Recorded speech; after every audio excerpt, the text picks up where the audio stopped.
The storm outside the research dome was unlike anything found on Earth. It roared like a living beast, ripping across the barren plains of Vesh 9, a planet known for atmosphere so volatile that even the most advanced shields strained to withstand it. Bolts of electric blue lightning tore the sky in half every few seconds. Metallic dust swirled in tornadoes taller than skyscrapers. The wind screamed against the reinforced dome of Outpost Lyra, a lonely scientific station staffed by only two beings. Dr. Mira Thessel, a Xerathi biologist with silver eyes and pale violet skin. Daniel Ross, a human engineer from Earth, assigned for structural maintenance and field support. They were an unlikely team, but they worked well. Mira was brilliant, empathetic, and careful. Daniel was steadfast, stubborn, and fearless in the way only humans seem to be in the eyes of other species. Over months, the two of them built a quiet partnership, not romantic, not ceremonial, but grounded in trust. Daniel admired her calm brilliance. Mira admired his unreasonable courage. All was routine until the storm arrived. Not a typical Vesh 9 storm. This one was planet-changing, the worst in a century. They had warning, but not enough. The outpost's calm tower was struck first. Half the power grid blew out in a shower of sparks. Mira sprinted to the console. Systems failing. The upper shield grid is offline. Daniel threw on his exo-rig. On it. You can't go out there. Mira grabbed his arm. Those winds can shear a Trallan hovercraft in half. Daniel shook free. We lose the grid. We lose the whole dome. And both of us die. I'll get it back up.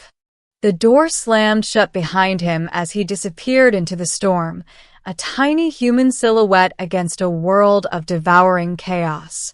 The revelation of the storm. Daniel barely made it back alive. By the time he re-entered the airlock, his suit was cracked, his oxygen low, and his breathing ragged. Mira scraped metallic dust off his visor and helped him collapse onto the floor. You reckless, stubborn human, she shouted, voice cracking with a mixture of fury and fear. You could have been killed. You're welcome, he coughed. But the grid was stabilized and the dome held. Then things went from bad to catastrophic.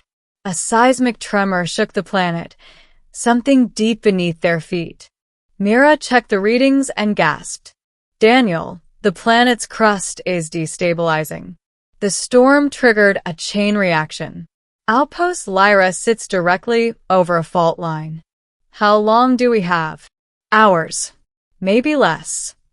Evac pod. She swallowed hard. Destroyed by the first lightning strike. Daniel stared at her. Mira stared back. Two beings alone on a planet tearing itself apart. The first long night. They barricaded the dome's lower levels and rationed power. The storm intensified until they couldn't see more than white static through the observation windows. Mira sat beside Daniel at the emergency console, her hands trembling as she tried to reroute power to the secondary communications beacon. He watched her fingers move with frantic precision. Mira, slow down. You're going to overload it. Daniel, we need to send a distress call. If we don't... I know, he said gently, but you won't help either of us if you panic. She froze. Panic wasn't a Xerathi trait. Their species prized calm, logic, and elegant thought. But Mira was shaking, truly visibly shaking. He placed a hand over hers. Hey. I'm here. We'll figure it out.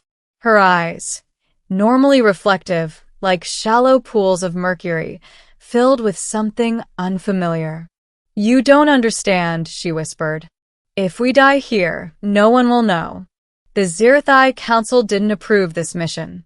They told me Vesh 9 was a waste of resources. But I came anyway. I had to. Daniel frowned.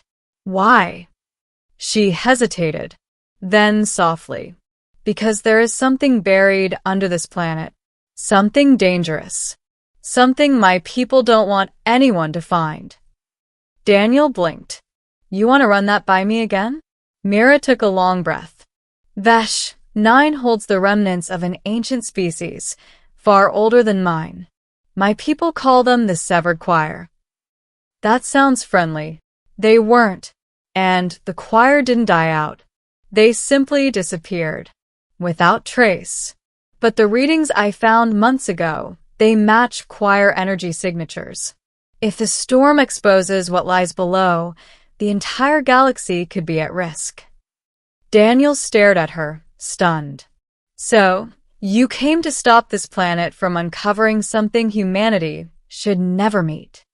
She nodded. He exhaled. Okay. We fix the beacon, get help, warn both civilizations, and get off this planet alive. Her eyes widened slightly. You still intend to help me? After I lied? After I put us both in danger? Yes, he said without hesitation. Why? He gave her a small, tired smile. Because you're not alone. Not while I'm still breathing. Something inside Mira broke, not in a way that caused damage, but in a way that released years of isolation, fear, and buried guilt. She didn't speak, but she didn't need to. Daniel squeezed her hand. Let's get to work. Middle, descent into the heart of VSH, 9 hours later. After endless repairs and desperate improvisation, they managed to get a weak signal out. But the planet had more surprises waiting. A tremor split the dome's lower levels, exposing a fissure that glowed with faint, unnatural light. Choir light. Mira recoiled. It's awakened, we're too late. Daniel grabbed a pack. If something's under there, we need to stop it. You can't go down there. The radiation. I'm not leaving you, he said firmly. Even if you tell me to. Her breath caught. A Zirathai expression of profound gratitude. She equipped a scanner with trembling hands. The fissure was narrow, but they descended carefully, climbing through shattered metal and glowing mineral dust. The deeper they went, the brighter the light grew. The tunnel opened into a cavern that looked more like a cathedral, vast, glowing, humming with harmonics that vibrated in the bones. Floating shards of crystal drifted through the air like silent choir members awaiting a conductor. Mira whispered, "This is a choir reliquary. Their memories, their voices, all stored here." Daniel felt the air press against him like the weight of 1,000 unspoken thoughts. Then the crystal stirred. A harmonic scream tore through the cavern, ancient, painful, desperate. Mira collapsed to her knees, hands clutching her head. Her species was sensitive to harmonic frequencies. Daniel dropped beside her. Mira, talk to me. It's too strong, her voice cracked. It's reading my mind, digging, searching. I can't. Daniel, I can't, he grabbed her shoulders. Her entire body shook violently under the assault. Stay with me, he shouted. Look at me. Her eyes snapped open, silver swirling with fear. They're calling to me, she whispered. The choir, they know my species. They want to use me, my mind, to rebuild themselves. He cupped her face. Look at me. Focus on my voice. I'm not leaving you here. You hear me? Her breathing steadied for a moment. You can't protect me from this. Daniel shook his head. Watch me. The choir awakens. Crystals rose from the cavern floor, forming a lattice around Mira like a cage.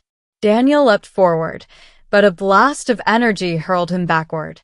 Mira, he shouted, scrambling to his knees. She floated now, eyes glowing with unnatural light. A voice filled the cavern, not spoken, but resonating through the very atoms. We're the choir. We're a choir of vessel. This mind is suitable. Daniel roared, Get the hell out of her. A lattice of crystals shot toward him. He dodged, rolled, grabbed a fallen metal beam, and smashed the nearest shard, shattering it into dust. the choir shrieked. The entire cavern trembled. Myra's voice overlapped with the alien harmonics. Daniel, run. Not a chance. He stood his ground as the crystals spiraled around him, light searing his skin. You want her, he yelled. You'll have to go through me. There was a pause. A collective whisper. The human. Resistance is irrational. You will be erased. A beam of pure energy shot toward Daniel, only for Mira to rip free of the lattice and intercept it. The beam struck her instead. She screamed. Daniel sprinted forward. Mira. The choir wavered. The crystals faltered. Her voice echoed, furious and desperate. Daniel, run. He shook his head. Tears cut through dust on his cheeks. I told you, he whispered, grabbing her hand as the cavern collapsed around them. I'm not leaving your side. The breaking point, the choir launched another harmonic burst, this one intended to annihilate them both. But something unexpected happened. Myra's hand tightened around Daniel's. A wave of energy surged outward from their joined hands. Not choir energy, but something born from the collision of human will and Zerathai empathy. A shockwave blasted through the cavern, disintegrating choir constructs. The crystals fell like dying stars. Mira gasped, collapsing against Daniel's chest. What was that? You, he whispered. You fought them off. No, she trembled. We fought them off. The cavern cracked open. Rocks began to fall. We need to get out of here, Daniel shouted. He lifted Mira onto his back despite her protests.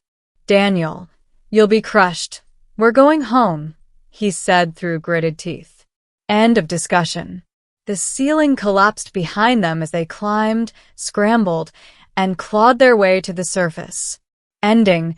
She was never alone. They stumbled into the dome just as the storm began to fade.